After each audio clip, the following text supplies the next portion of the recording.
스바냐서 3장 16절부터 18절입니다. 그날이 오면 사람들이 예루살렘에게 말할 것이다. 시온아, 두려워하지 말라. 힘없이 팔을 늘어뜨리고 있지 말라. 주 너의 하나님이 너와 함께 계신다. 구원을 베푸실 전능하신 하나님이시다. 너를 보고서 기뻐하고 반기시고 너를 사랑으로 새롭게 주시고 너를 보고서 노래하며 기뻐하실 것이다. 축제 때 즐거워하듯 하실 것이다.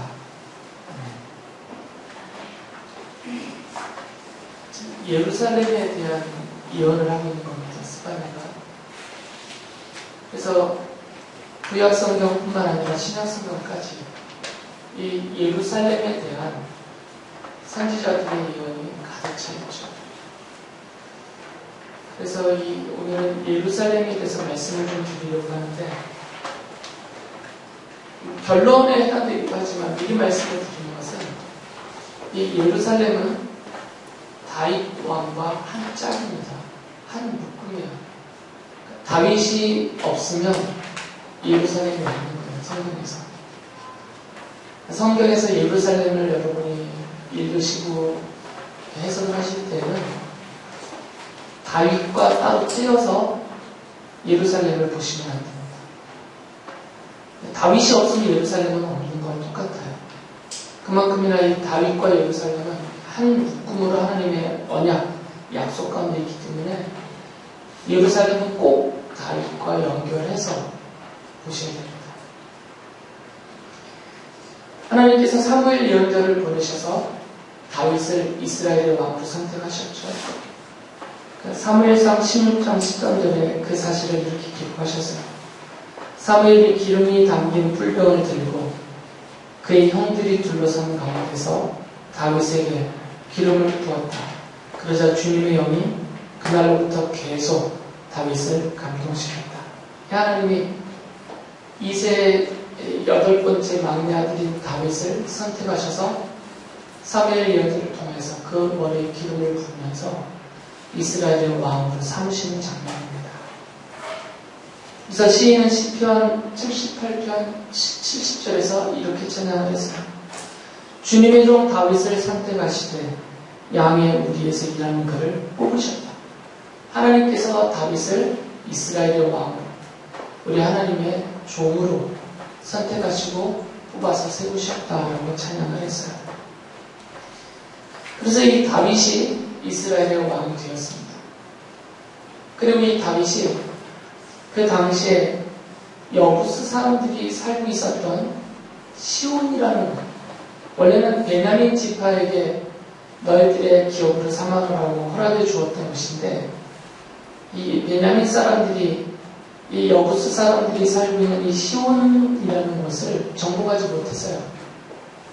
이게 워낙 요충지이기 때문에 제가 직접 가보지를 못해서 얼마나 그 지리적으로 요충지인지는 정확히 모르겠지만 성경을 해석하시는 분들이나 고고학자들이나 또는 이 성경 지리를 말씀하시는 분들의 얘기를 보면 이게 쉽게 함락되지 않을 정도로 높게 솟아있는 지역에 세운 도시라고 말을 하더라고요.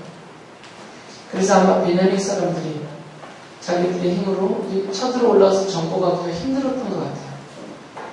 그래서 다윗이 왕이 되었을 때 아직까지 그때까지도 이 시온이라는 도시는 여부스 사람들이 계속해서 차지하고 있었어요. 여부스 사람들은 가나안 유럽 족속의 한 족속이죠. 그런데 다윗이 이 시온을 정복을 했습니다. 그리고 그 정복한 그 시온을 다윗 성이라고 불렀죠. 다윗이 자기가 정복해서 거기에다가 왕궁을 지었고 거기에 또 하나님의 법궤, 언약궤를 모셔놓고 있었기 때문에 그곳을 다윗 성이라고 불렀어요. 이 시온이라는 곳은 예전부터 예루살렘이라고 불려지는 곳입니다. 같은 곳이에요. 예루살렘, 시온 다 같은 곳입니다. 그런데 다윗이 이곳을 정복하고 다윗 성이라고 부르는 그리고 왕궁을 거기에다 짓고 거기에 차지하며 살았죠. 다윗의 아들인 솔로몬이 바로 그곳, 다윗이 정복하고 다윗성으로 삼은 예루살렘, 시온, 바로 거기에다가 성전을 지었습니다. 원래는 다윗이 짓고 싶었죠. 그런데 하나님이 다윗의 아들 솔로몬에게 성전을 짓도록 명하셨고요. 그래서 솔로몬이 그 예루살렘 그곳에, 곧 시온이요 예루살렘이요 다윗성인 그곳에 성전을 짓고 하나님께 봉헌하며 바칠 때 하나님께서 다윗에게 하셨던 약속을 솔로몬 자신을 통해서 이루셨습니다라고 하면서 이렇게 하나님 앞에 기도를 했어요. 역대하 6장 6절 보면, 그러나 이제는 내 이름을 둘 곳으로 예루살렘을 택하였고 내 백성 이스라엘을 다스릴 사람으로 다윗을 택하였다라고 말해요. 그래서 열왕기를 기록하시는 분은 열왕기하 21장 7절에서 이렇게 말씀을 했어요. 내가 이스라엘의 모든 지파 가운데서 선택한 이 성전과 이 예루살렘 안에 영원토록 내 이름을 두겠다라고 말씀을 하셨어요. 주표가 나를 잘 쳐다보고 있었으니까 질문을 하겠다. 기억을 할 것이라는 생각입니다. 다윗 왕이 정복한 여부수 사람들이 그때까지 살고 있었던 그 도시 이름을 뭐라고 부르지? 두 번째 말이야. 온. 주필의 동생 금대가 맞춰줬어요. 시온. 그러면 이번에 다시 한번 기회를 주겠다. 그 시온을 네 글자로, 시온을 네 글자로 또 뭐라고 부른다라고 했지? 예루살렘. 형제가 대단했어. 엄마가 박수 쳐줬어. 한 사람이 박수를 쳐줘야지. 옆에 있는 다른 친구들도 다 알 거예요. 그러니까 이 예루살렘이라는 곳은 다윗과 떨어지지 않는 언약적으로 한 묶음이 있는 곳이에요. 하나님이 약속을 하실 때 다윗을 왕으로 선택하셨고 그 다윗이 정복하고 다윗성으로 삼은 그 시온 예루살렘에 하나님의 성전을 짓게 하셨어요. 그리고 하나님이 약속을 하셨습니다. 내가 다윗을 선택하였고 이 예루살렘을 선택하였고 이 예루살렘에 지은 이 성전을 내가 선택했다. 그러니까 이 세 가지가 세 가지 한 덩어리로 묶여 있는 겁니다. 그러니까 예루살렘은 다윗을 빼고 생각하면 안 돼요. 다윗이 있어야 예루살렘의 의미와 가치가 있는 것이고 다윗이라는 왕이 있어야 그 왕에 세워진 성전의 의미도 강화가 되는 거죠. 구분이 될 수가 없는 것입니다. 그래서 하나님이 다윗을 통해서 이 예루살렘과 성전에 해주신 약속이 영원히 지속되게 해주시는 거죠. 이 다윗을 통해서. 그런데 다윗이 없어져 버리면 예루살렘이라는 도시는 그냥 한 도시밖에 안 돼요. 다윗이 없으면 그 예루살렘에 세우는 성전도 그냥 커다란 건물에 불과하게 되는 거죠. 이게 한 덩어리로 약속이 연결되어 있기 때문에. 그런데 지금 이 스바냐 예언자 때에 하나님이 스바냐를 통해서 예언하신 말씀은 바로 그 예루살렘이 심판을 받는다는 겁니다. 하나님이 선택하셨던 그 예루살렘입니다. 1장 4절 이렇게 말씀하셨죠. 내가 손을 들어서 유다와 예루살렘의 모든 주민을 치겠다. 스바냐서는 3장 1절에서 이 예루살렘이 이렇게 하나님의 벌과 심판을 받아야 될 죄악에 대해서 정죄를 하죠. 망하고야 말 도성아, 반역하는 도성, 더러운 도성, 억압이나 일삼는 도성아 라고 예루살렘을 불러요. 전에는 예루살렘을 이렇게 부르지 않았습니다. 예루살렘은 하나님의 도성이라고 불려졌어요. 거룩한 도성이라고 불려지고 하나님이 사랑하시는 도성이라고 불렀었죠. 그런데 이제 이 예루살렘을 더러운 도성아, 죄악의 도성아, 망할 도성아 이렇게 부르는 거죠. 하나님이 예루살렘이라는 도시를 멸하시겠다는 것이죠. 그래서 1장 12절에서 이렇게 스바냐 예언자가 예언을 합니다. 그때가 이르면 내가 등불을 켜들고 예루살렘을 뒤지겠다. 마음속으로 주는 복도 내리지 않고 화도 내리지 않는다고 말하는 술찌꺼기 같은 인간들을 찾아서 벌합니다. 예루살렘을 벌하실 때 그 예루살렘 성 안에 살고 있는 사람들을 다 벌하겠다는 거죠. 그들의 가치는 술찌꺼기에 불과하다는 그 말이에요. 전에는 다윗이 다스리던 그 시절에 예루살렘은 하나님의 도성, 하나님의 사랑을 받는 도성, 거룩한 도성이라고 불리워지고 그 도시 안에 살고 있었던 예루살렘 사람들은 하나님의 백성, 하나님이 택하신 백성, 하나님이 사랑하시는 백성이라고 불려졌던 사람들이에요. 그런데 지금은 이 스바냐 시대 때는 스바냐 예언을 통해서 보면 하나님이 그 도성을 망해야만 하는 도성, 더러운 도성, 죄악의 도성이라고 불려요. 그리고 그 성에 사는 사람들을 술찌꺼기 정도밖에 안 되는 사람으로 여기를 받는다는 거죠.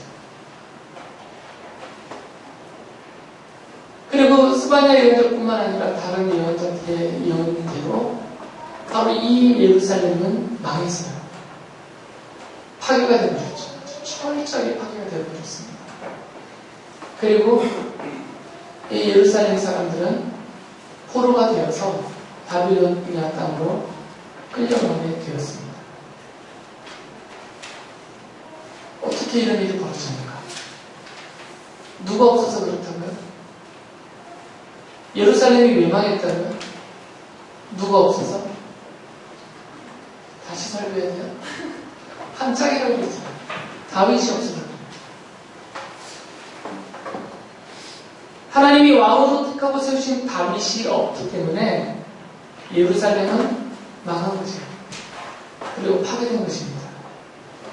스바냐 예후다 시대 때 다윗이 왕으로 있었으면 예루살렘은 여전히 하나님의 택하신 거룩한 사랑받는 도시로 남아있었을 것이고 다윗이 공의와 정의와 공평으로 하나님의 말씀을 따라서 그 백성을 다스리고 있었다면 이 스바냐 시대 때도 예루살렘 사람들은 하나님의 택함받은 사랑받는 백성으로서 그 영광과 은혜와 복을 누리고 살고 있었을 것이에요.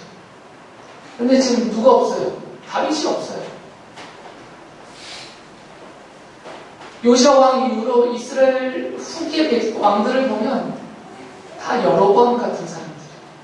다윗과 같은 사람이 아니라 북왕국 이스라엘을 독립시켜서 그 백성들을 다 우상숭배에 빠뜨리고 결국은 아시리아에 의해서 주전 722년에 망하게 만들어버렸던 그 근원이 되는 왕, 그가 북왕국의 초대왕이죠. 여로보암.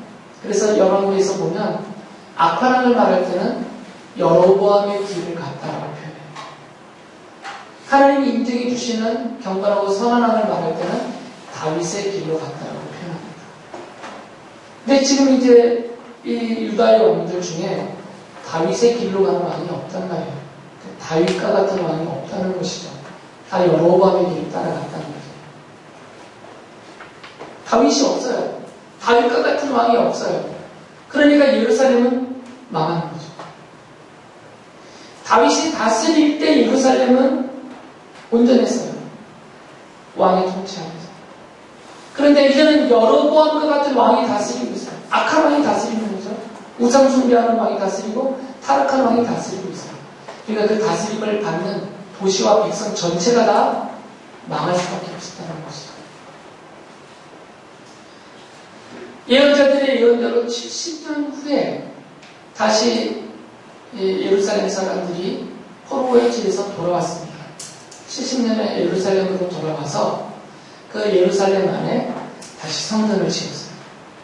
두 번째 성전을 지었죠. 스룹바벨 총독이 지도하에서 지었다고 해서 스룹바벨 성전이라고도 부릅니다. 그리고 느헤미야가 중심이 되어서 무너졌던 예루살렘 성벽을 다시 재건을 했어요. 물론 그 규모는 축소가 되었고 재건된 성전도 아주 초라했습니다.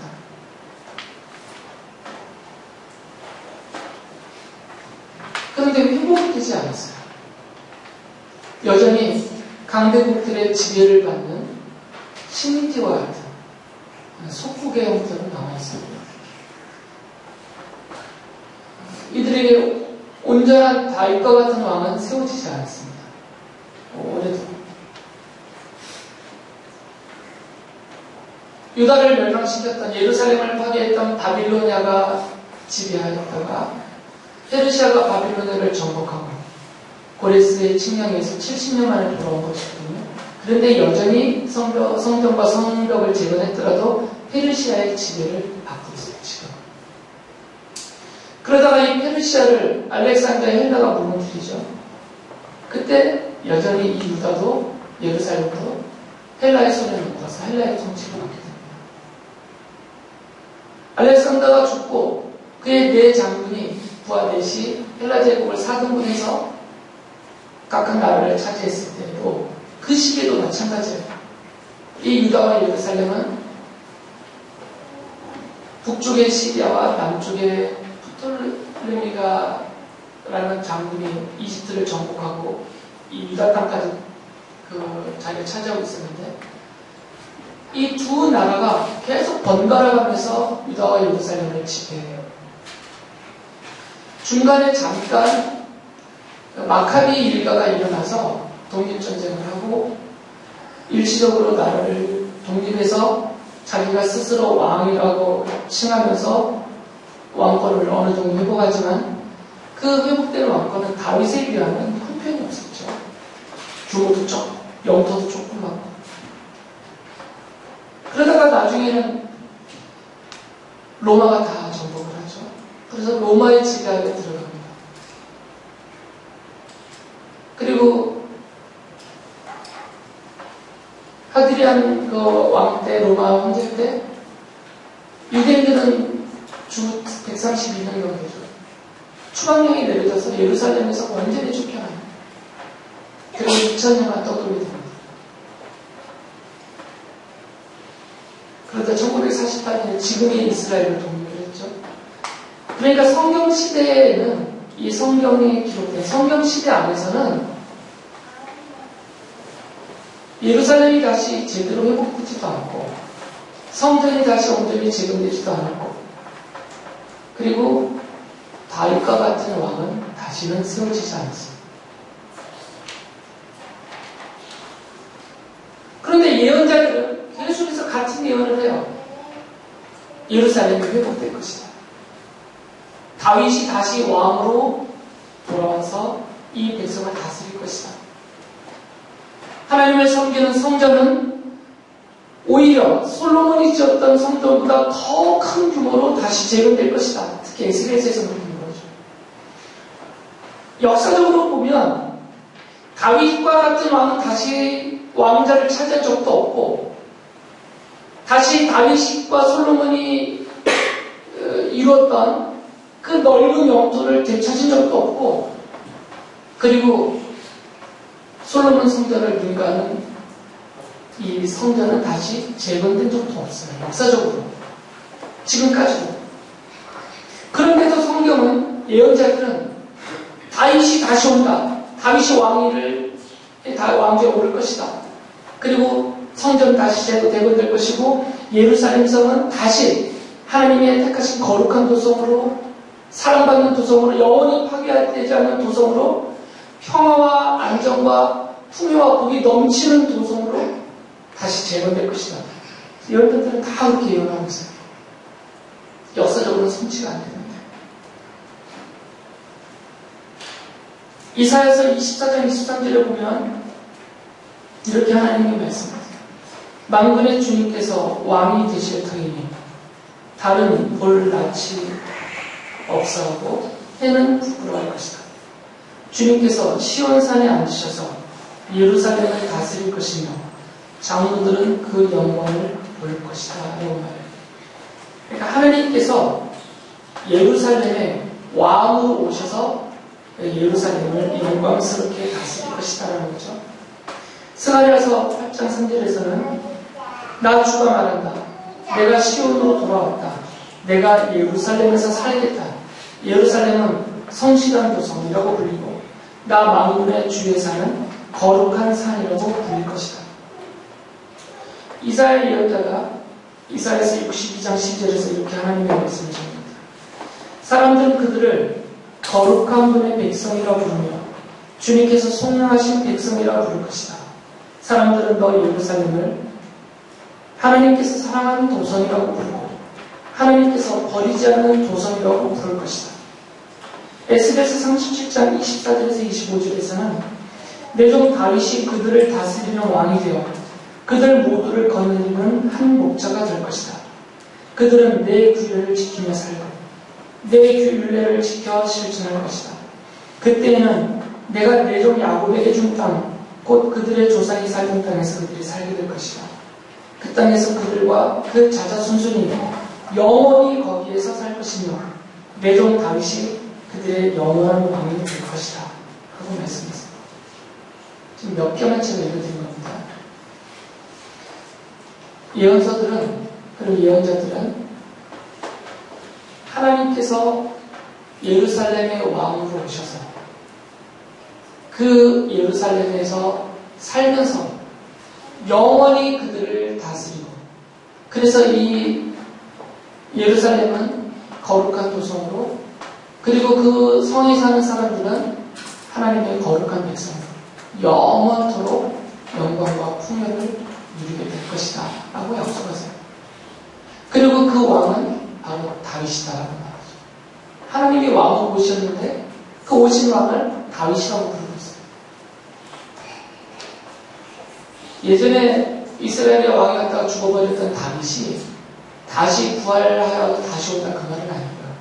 바로 다윗과 같은 왕이 온다는 거예요. 다윗과 같은 왕.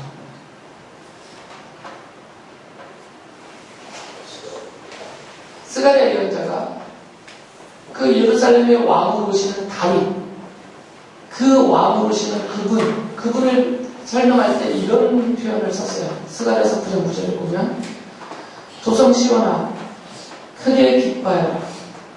도성 예루살렘아 환성을 올려라. 내 왕이 내게 오시리라. 그는 공의로우신 왕, 구원을 베푸시는 왕이시다. 그는 온순하셔서 나귀 곧 나귀 새끼 어린 나귀를 타고 오신다. 지금 예루살렘에 왕이 들어오고 계시는 장면이에요. 이사야가 예언했듯이 왕이 오시는 겁니다. 하나님이 오시는 거예요. 다윗이 오고 있는 겁니다. 지금 예루살렘에 왕으로 들어오시는 거예요. 근데 그 장면을 말할 때 그분이 어떻게 들어오시냐면 어린 나귀를 타고 오실 것이다 라고 예언을 해놨어요. 그러니까 이것이 예언이라는 얘기는 장차 어린 나귀를 타고 예루살렘에 들어오시는 왕으로 들어오시는 그분을 보거든 그분이 바로 예언자들이 말하고 있는 예루살렘의 왕으로 오시는 하나님이신지 알아라 그 말이에요. 사도 요한이 예루살렘에 어린 나귀를 타고 들어오시는 예수님의 모습을 보면서 설명하면서 이 스가랴 9장 9절을 그대로 인용해요. 그대로 인용하면서 바로 이 모습은 이 스가랴 9장 9절이 이루어진 것이다 이렇게 설명을 해요. 요한복음 12장 14절 15절에서 이렇게 말합니다. 예수께서 어린 나귀를 보시고 그 위에 올라타셨다. 그것은 이렇게 기록한 성경 말씀과 같았다. 시온에 따라 두려워하지 말라. 보아라. 내 임금이 어린 나귀를 타고 오시다. 이게 스가랴서 9장 9절. 사도 요한은 나귀를 타고 예루살렘에 들어오시는 예수님의 모습을 보면서 이분이 바로 스가랴서 9장 9절에서 예언해 놓았던 바로 왕이시구나. 예루살렘에 오시는 왕이시구나. 이렇게 받아들여요. 성경은 그렇다라고 지금 말하고 있는 거죠. 이 사도 요한이 또 요한계시록에 보면 환상 중에 하나님의 나라를 봤죠. 하늘에 있는 하나님의 나라를 봤어요. 그 장면을 요한계시록 14장 1절에서 이렇게 쓰고 있습니다. 또 내가 보니 어린 양이 시온산에 서 있었습니다. 이 시온은 네 글자로 뭐라고 그러지? 예루살렘. 지금 예루살렘에 계신 거예요. 환상 중에 그런 겁니다. 그 어린 양과 함께 14만 4천 명이 서 있었는데 그들의 이마에는 어린 양의 이름과 그의 아버지 이름이 적혀 있었습니다. 그러면 민아가 이 어린 양은 누굴까? 예수님. 또래요. 우리 아이들 잘하셨어요. 어린 양이신, 하나님의 어린 양이신 예수께서 지금 시온산에 계세요. 그리고 이 시온산에 예루살렘의 어린 양이신 예수께서 왕으로 서 계시는데 그 주변에 누가 둘러서 있냐면 14만 4천 명. 이건 제가 요한계시록 설교할 때 미리 말씀드렸던 겁니다. 구원받고 택함받고 구원받은 성도들 전체를 그들의 총수를 상징적으로 말하는 것이에요. 그러니까 성도들이 지금 둘러서 있습니다. 지금 사도 요한의 눈에는 좀 환상으로 하나님 나라를 가서 봤는데 그 하나님 나라가 곧 뭐라는 거예요? 예루살렘이라는 거예요. 거기에 이 지상에 있었던 팔레스타인에 있었던 예루살렘이라는 도시가 거기에 옮겨졌던 이 표현이 아니라 그 하나님의 나라를 시온이라고 부르고 예루살렘이라고 부른다 그 말이에요. 그 의미가 같다는 것입니다. 왜 같을까요? 그곳에 누가 있기 때문에. 지금 누가 서 계신 거예요? 예수님이 서 계시잖아요. 예루살렘이 하나님의 도시가 되는 이유는 거기에 지금 누가 왕으로 있기 때문이라고 했어요? 다윗이 있기 때문이에요. 이 다윗은 예수 그리스도의 모형이잖아요. 그래서 예수님이 지금 다윗과 같은 왕으로 예루살렘의 나귀를 타고 들어오신 것이죠. 요한이 본 하나님의 나라에 예수께서 왕으로 계시기 때문에 그곳이 예루살렘이다 그 말이에요. 히브리서 기록자는 히브리서 12장 22절부터 24절에서 우리 성도들이 장차 들어갈 하나님의 나라를 지금 가리키면서 설명하고 있는 겁니다. 이렇게 말했어요. 그러나 여러분이 나아가서 이룬 곳은 장차 이루게 될 것이라는 얘기예요. 시온산, 곧 살아계신 하나님의 도성인 하늘의 예루살렘입니다. 여러분은 축하 행사에 모인 수많은 천사들과 하늘에 등록된 장자들의 집회와 만민의 심판자이신 하나님과 완전하게 된 의인의 영들과 세월에게 중재자이신 예수와 그가 뿌리신 피 앞에 나아왔습니다. 우리가 장차 다 그렇게 서게 될 것이다라는 말씀입니다. 이 히브리서 기록자는 이 하나님의 나라를 뭐라고 부르고 있어요? 지금 시온 이 약속의 말씀을 믿고 바로 내가 나의 왕이신 예수 그리스도의 통치를 받고 있는 하나님의 자녀, 그분이 다스리는 새 예루살렘, 하늘의 예루살렘의 백성이 되었다는 것입니다. 하나님이 하신 약속이 지금 바로 오늘 내게 그대로 이루어지고 있다는 것을 믿고 나와 함께 계신 하나님, 나를 도우시고 이끌어주시고 내 두려움과 슬픔을 다 없애주시고 모욕과 수치를 당하지 않게 해주시고 나와 함께 기뻐하시면서 내게 약속하신 것들을 이루어주신다는 것을 믿고 우리도 하나님을 향해서 그렇게 바라보고 그렇게 기뻐하면서 살아가는 우리 모두가 될 수 있기를 바랍니다.